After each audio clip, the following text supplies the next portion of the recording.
In this tutorial, we are going to build 3D pitched buildings. The first step is to draw the 2D sketch of the roof we need. We have several roads. We can draw freehand, following the sides of the buildings, using the polygon tool. Or we can drag preset shapes into our scene.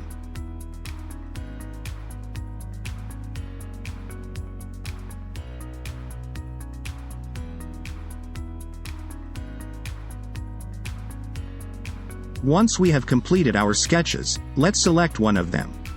In this case, we can see that we are dealing with a pitched roof with slopes on each side of the building. To proceed with the 3D construction of the building, we have two boxes. In the first we find the types of buildings that we can identify as residential. Here we find different types: automatic, double pitch, single pitch, auto parapet. In this tutorial, we are going to see how to use the automatic type, the kind that is used most frequently, especially in the construction of residential buildings. The procedure is easy and very intuitive. We have parameters to assign, such as the height of the wall. In this case, we are going to hypothesize a height of 4 meters. The height of the roof, that is, the height of the ridge of our building. The offset, therefore the space between the wall and the eaves. And, finally, we have the angle. That is the inclination of the pitches. When we enter the angle of the pitch, the system will give priority to this data, placing the data relating to the heights in the background. If, on the other hand, we do not enter anything, the system will create the building based on the first 3 parameters we have set. The function exclude slopes. It is used to exclude sides of the building along which we do not want to create a pitch. In this case, we have a pitch for each side, so we have to set 0 in the exclude slopes field.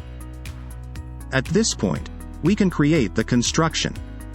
We can see how the system has created a building in 3D, exactly conforming to the parameters we have set. A height of the wall of 4 meters, a height of the ridge of 2 meters, and a gap between the eaves and the wall of 40 centimeters. Let's go back to 2D mode. We are going to select the other sketch we have made. Let's go again to insert the data that the system requires. As the height of the wall, we enter 6 meters. Roof height, 2 meters is fine, and for the wall offset, we enter 0.5. At this point, we are going to specify the angle of inclination of the pitches. We want to set slopes at 25 degrees. inSun will adapt the height of the roof to the angle we have set. In this case, however, we see that our building has only 2 slopes. We can therefore say that it does not have a pitch on each side. Consequently, we can type to exclude 2 slopes. Select and create. Now we can go to select the sides, along which we don't want the slopes to be built.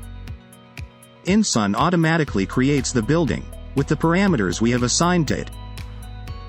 These 2 pitches will have inclinations of 25 degrees. And as you can see, the system did not build the slopes along the 2 short sides, as it did in the case previous. By selecting a building, we have other options which we can work on. We can place dormers along the pitches. We can define the materials of our roof. Therefore the material of the attic, choosing between wooden beams, metal beams, concrete, and the type of external roofing. It is possible to choose between various types of materials, including sheet metal and sheath. Let's go to select a type of tile and assign the material. You can see that the software also changes the texture in the 3D environment. The last box is used to define the materials of the wall. We can do the same thing on the second building.